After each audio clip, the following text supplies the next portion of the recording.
Hi, I'm Sister Geralyn, and you're listening to Musings of a Catholic Evangelist.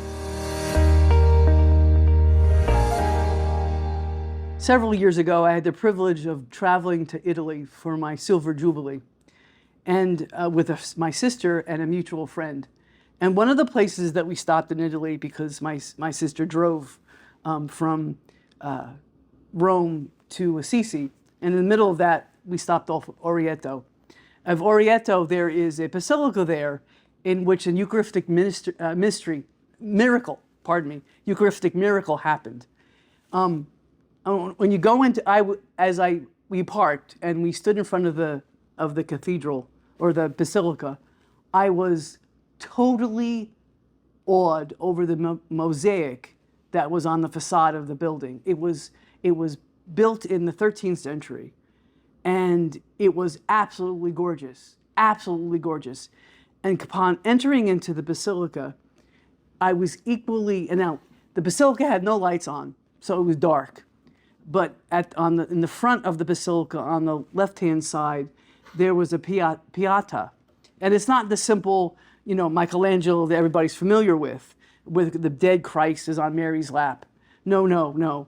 This was the dead Jesus, and Mary's kneeling on one knee, right? And one arm is holding the head of her beloved son, and the other hand is flinging her mantle, her veil, away, and John of Arimathea is standing behind him, almost in horror about what happened. But the beauty of that sculpture was not why I was there. I was there because to look at the Eucharistic miracle. You see, according to the story, that during Mass one day, the priest was having doubts on the fact that the Eucharist that he was conveying during Mass was the real true body, blood, soul, and divinity of our Lord Jesus Christ. Well, as he was thinking about that, as he was saying Mass, the host began to bleed. So outrageously, so much blood that the blood dripped over the corporal, onto the corporal over the paten. And the paten, or the corporal, the cloth that the priest puts out on the altar, was put in this cathedral, basilica, in a glass case with a light on it. You could actually see that. You could actually see the brown of the dried blood, and you can actually see the circle of the paten. So I came home to the United States and actually began doing some research about Eucharistic miracles. And I'm going to read you some of the scientific understanding and the research about the Eucharistic miracles. So there's a blog done by Ascension Presents that talks about the Eucharistic miracles between 1992 and 1996 all around the world. Now, this was way beyond that, but still. The scientific analysis of those Eucharistic miracles find this. The blood is human. AB is the blood type. Human DNA was found. White blood cells with red blood cells, hemoglobin, and were present, indicating fresh blood.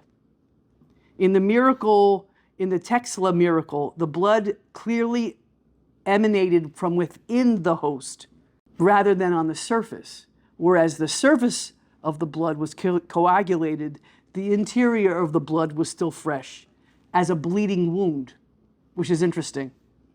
The flesh was truly human, and the tissue was from the heart, of the left ventricle, of an inflamed heart, a heart that was under a lot of stress. In the miracles from Argentina and Poland, there was evidence of trauma from the presence of the thrombi, indicating a repeated lack of oxygen. Lesions present shown rapid cardiac spasms, typical in the final phases of death.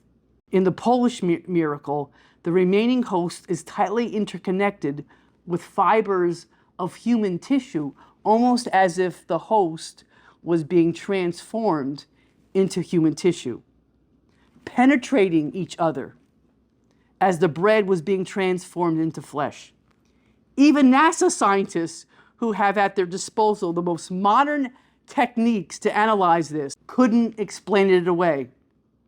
A forensic doctor at Columbia University who examined this miracle did not know the source of the sample and told the doctor who brought it in, "If white blood cells were present in the heart tissue, it is because at the moment you brought me the sample, it was still pulsating."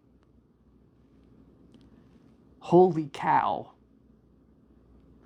And as I was thinking about that research and thinking about the Pietà that I saw at Orvieto, Mary's flinging back her mantle and saying, "You don't believe still? What's the matter with you? This is my son."